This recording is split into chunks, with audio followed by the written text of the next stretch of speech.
Hi everybody. Sadly, we've lost another musical legend today. Charlie Watts, drummer for the Rolling Stones, has passed away at the age of 80. The Rolling Stones are a band that needs no introduction. They're one of the greatest rock bands of all time. They often get mentioned in the same conversation as the Beatles, as they came up at the same time. They were peers, contemporaries of each other.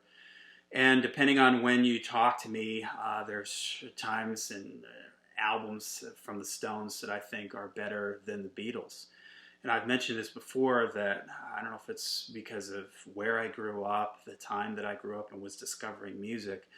I was just as much into Iron Maiden and Judas Priest as I was into Led Zeppelin and the Rolling Stones and the Beatles. A lot of kids at my school were very much into a lot of that late 60s, early 70s classic rock stuff. And although when you think of the Rolling Stones, usually what comes to mind is Mick Jagger and Keith Richards. They're sort of the face of the band. For me, the secret weapon of the band was always Charlie Watts. He had this great swinging, laid-back style to his drumming that really set the mood, the groove, and the feel of the Rolling Stones. And the difference between the Rolling Stones and the Beatles, for me, was always that the Stones were a groove band. They were a feel band, whereas the Beatles were more of a harmony and songwriting type of band. The Stones were all about the feel and all about the groove, and that came from Charlie Watts and the way he played, his laid-back, jazzy style of playing. I've told this story before where I remember when I was younger, I was a huge AC/DC fan, and after the Flick of the Switch album, Phil Rudd left the band. And I remember Angus and Malcolm in an interview saying, well, our first choice, the first person we wanted in the band was Charlie Watts. And I remember as a young kid thinking, what? That's crazy. Like, AC/DC is this hard rock, loud hard rock band, and the Stones are nowhere near as heavy as AC/DC. How could Charlie Watts work? But it wasn't until I got older that I realized that this made sense and why they said this. Because AC/DC is a band very influenced by the Rolling Stones. AC/DC is a feel band. They're a groove band. They have a certain swing to their sound.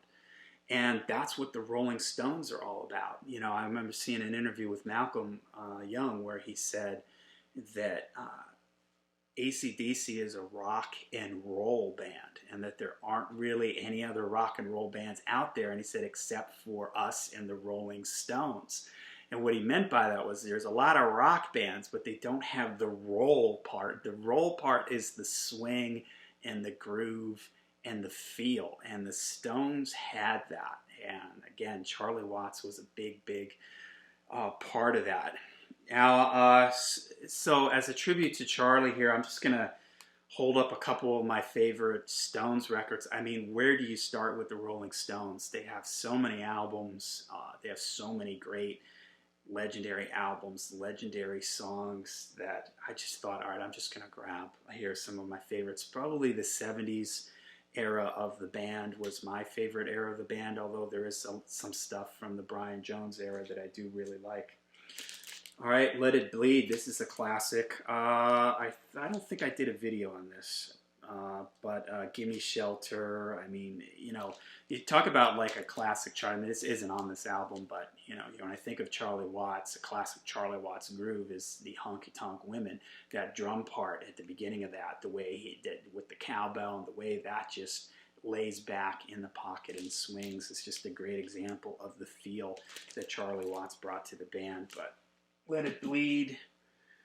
I really like this one. I believe I made a video on this one, Beggar's Banquet. This has a lot of great stuff on it. Street Fighting Man, Sympathy for the Devil. This is another one I really like. Some Girls. I like the title track on this. Miss You, another great example of Charlie laying down a real solid, grooving beat.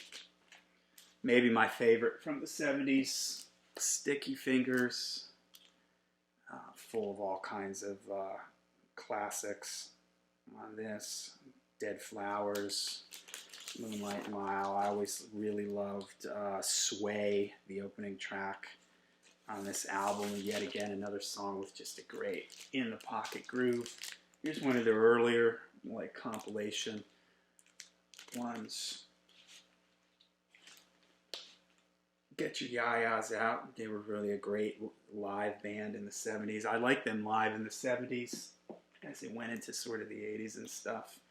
Not as much. I think they were more, like by the time the 80s and the 90s rolled around, they had a lot of extra musicians on the stage. Back here, it was just more live rock and roll. This was the album that I got when I started getting into music in 80, 81. This was the album that was out. It's got Start Me Up, great drum fills at the end of that. I always loved that. Just tons of Waiting on a Friend, tons of great stuff on there. Exile on Main Street, absolutely legendary album. It's got a vibe and atmosphere to it that's just fantastic. All right, so there you go. There's just a few of my Rolling Stones records. I have quite a bit because I'm a big fan, especially of the 70s era of the Stones. So this is a sad day to see a legend like Charlie Watts leaving us. I know he was sick and wasn't going to be on the tour. They had just not that long ago announced that he wasn't going to be out on tour with them, but this is still sad and shocking nonetheless to lose a legend like this and just a fantastic drummer. I mentioned my favorite drummers. I often say John Bonham is and he is my favorite drummer, and it's because John Bonham combines the technique with feel. And a lot of the other drummers that I really like are feel guys, like Charlie Watts, Bunny Carlos, guys that aren't super technical but just have a certain pocket and a groove to their playing. And Charlie Watts certainly had that. He was the guy that sort of set that up for a lot of these other guys that followed. So, all right, so there's just a short, brief little tribute to Charlie Watts from the Rolling Stones. Rest in peace.